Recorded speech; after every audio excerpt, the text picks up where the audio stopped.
Last episode में Luo महल से निकलकर मार्केट में जाते हैं और वहाँ पर जाकर उसको पता चलता है यहाँ पर एक फेस्टिवल चल रहा है कि कोई भी लड़की किसी लड़के को गुड्डा देगी, अगर उसने एक्सेप्ट कर लिया तो आगे चल के उनकी शादी हो जाएगी। अब स्टार्ट करते हैं अगले एपिसोड को। सीन तांगी के महल का दिखाया जाता है जहाँ पर तांगी की ग्रैंड माँ यान रान से बात कर रही थी और यान रान के पास पावर होती है गायब होने की। कहीं पर भी यान रान इजीली गायब हो सकती है। तांगी ग्रैंड माँ चाहती थी कि यान रान आगे चल के तांगी से शादी कर ले। भले ही तांगी आगे चलकर सब पे राज करता, लेकिन फिर भी यान रान को तांगी बिल्कुल भी पसंद नहीं था, क्योंकि ना ही तांगी कभी हंसता था और ना किसी लड़की को देखता था। इसी वजह से समझ लो तांगी को भी यान रान बिल्कुल भी पसंद नहीं होगी। यहाँ पर एंट्री होती है हमारे एक और राजा की, जिसका नाम होता है तांग तांग, जो कि तांगी का छोटा भाई है। वो मार्केट में घूम रहा होता है और सारी लड़कियां तांग तांग को डॉल्स दे रही होती है, जिसे देखकर तांग तांग बहुत ज्यादा खुश होता है। तभी एक मोटी लड़की की डॉल तांग तांग पकड़ लेता है और वो मोटी लड़की अपने सारे दोस्तों को लेकर जाती है और पूछता है, तुमने हम सब के गुड्डे पकड़े, अब तुम हम में से किससे शादी करोगे।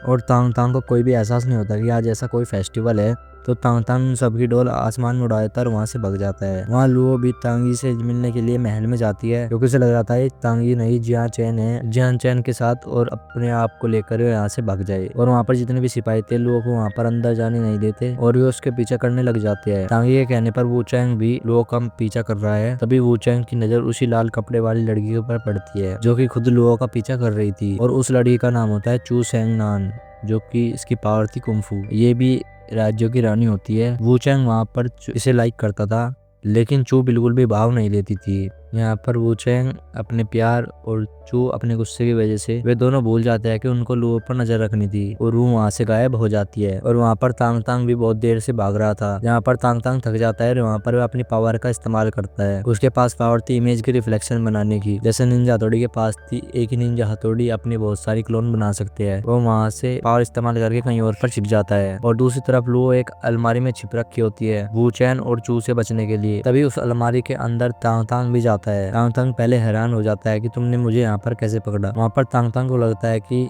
लुओ भी उन लड़कियों में से एक है और वहाँ पर लुओ तो खुश भी हुई थी और वहीं पर उन दोनों की दोस्ती भी हो जाती है। तभी अलमारी से लुओ भागती है। जैसे वू चैंग और चू लुओ को देखते हैं, उसके पीछे भागने लगते हैं। तभी उसको पकड़ लेते हैं और उसे कहते हैं, फाइनली मैंने तुम्हें पकड़ लिया। लेकिन वो लुओ नहीं, उसके कपड़े पहने हुए तांग तांग था। लुओ और तांग तांग ने अपनी ड्रेसेस चेंज कर ली थी, जिससे कि जो भी उसे पकड़ रहा होगा वो गलत इंसान को पकड़ लेगा। लुओ एक रात के लिए एक रेस्टोरेंट में रुक जाती है। वहाँ पर उसको एक तालाब दिखता है जिसका रास्ता की तांगी के महल से कनेक्ट था। लुओ उधर से छलांग मार लेती है बिना उस रेस्टोरेंट के मालिक को बताए और वहाँ से सीधा तांगी के महल में पहुंच जाती है। चू तांग माँ से जाकर सॉरी कहती है कि मैं लुओ को नहीं पकड़ पाई, पर तांग माँ उसे कुछ नहीं कहता क्योंकि उसे पता है जो उसकी आखिरी डेस्टिनी हो यहीं पर ही है। लुओ बचते बचाते कक्ष के अंदर जाकर छुप जाती है और वो रूम किसी और का नहीं तांगी का ही होता है। तांगी ड्रेस देखकर समझ जाता है कि शायद तांग तांग है और कहता है, तांग तांग ऐसी मस्ती मत करो, जल्दी से बाहर आ जाओ। लेकिन वो तो लुओ होती है जिसने तांग तांग की ड्रेस पहनी होती है। लुओ फटाफट छिप रही होती है, इधर उधर सर्कल मार रहे होते हैं दोनों। तभी तांग तांग पीछे से आता है और कहता है, भाई आप कैसे हो। तांगी को समझ में आ जाता है कोई और है। वो तुरंत सिपाहियों को बुलाकर लुओ को किडनैप कर लेता है। तांगी को लग रहा है कि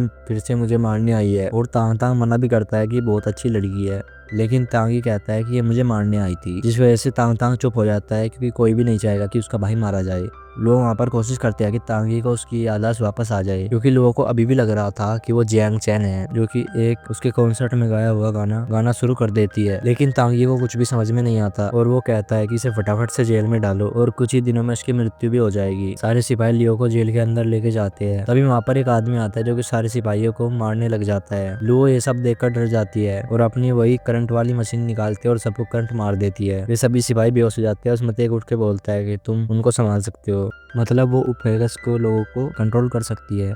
जो भी सारी न्यूज तांगमा को दे देती है कि तांगी ने लियो को किडनैप कर रखा है, जेल में डाल रखा है और बहुत जल्दी उसको मारने वाला है, जिससे उसे गुस्सा आ जाता है और कहता है बंदोबस्त करो तांगी के वहां जाने का। तांगमा को सभी लोग तांगी के रूम में जाने से मना करते हैं। तांगमा गुस्से में होता है और वो उसके कक्ष में चले जाता है और कहता है, तुमने लोगों को क्यों बंदी बना रखा है। जिस पर तांगी कहता है कि वो मुझे मारना चाहती थी और तांगमा कहता है, लेकिन क्यों, तुम तो अभी राजा भी नहीं बने हो, तुम्हें अब क्यों मारेगा, और तुम्हें कोई मार भी देगा तो तुम पर क्या असर पड़ने वाला है। और यहीं पर ये एपिसोड खत्म होता है। अगर आपको वीडियो अच्छी लगी हो तो वीडियो को लाइक कर दो, चैनल को सब्सक्राइब कर लो ऐसे और एक्सप्रेशन के लिए। और हाँ, मुझे कमेंट में जो बताना कि आपको एपिसोड कैसा लगा और बताना कि इसे आगे कंटिन्यू करे या नहीं करे। चलो तो मिलते हैं इसके अगले पार्ट के साथ। Bye bye.